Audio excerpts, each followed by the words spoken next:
અમદાવાદમાં આઈસીએસઈ બોર્ડનું પરિણામ જાહેર કરવામાં મુશ્કેલી સાબિત થઈ રહી છે। ટેકનિકલ કારણોથી આઈસીએસઈ બોર્ડ પરિણામ અટકાવ્યું હોવાની માહિતી સામે આવી। વિવાદિત 7th ડે સ્કૂલના વિદ્યાર્થીઓનું રિઝલ્ટ પણ અટકાવાયું છે। 7th ડે સ્કૂલના 1200 જેટલા વિદ્યાર્થીઓનું પરિણામ અટક્યું છે અને પરિણામ અટકતા વાલીઓ વિદ્યાર્થીઓ મૂંઝવણમાં મુકાયા। 11 શાળાઓને રિઝલ્ટ ન મળ્યું હોવાનું 7th ડેના આચાર્યનું નિવેદન છે। આચાર્ય આજના દિવસમાં રિઝલ્ટ મળી જશે તેવી આશા વ્યક્ત કરી છે।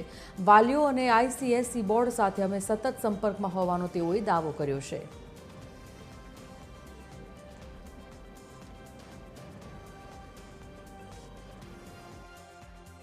थोड़ा टेक्निकल प्रॉब्लम है। मैं ऑलरेडी आईसीएसई काउंसिल को कांटेक्ट किया, वो हमको एश्योरेंस दिया आज आएगा। We have around 1200 students for ICSE and ISC. We also feel sorry कि हमको भी बुरा लगा, but I know parents will have the tension. मैं पेरेंट्स को रिक्वेस्ट करता हूँ, थोड़ा कोऑपरेट करो, आज ज़रूर आएगा। And then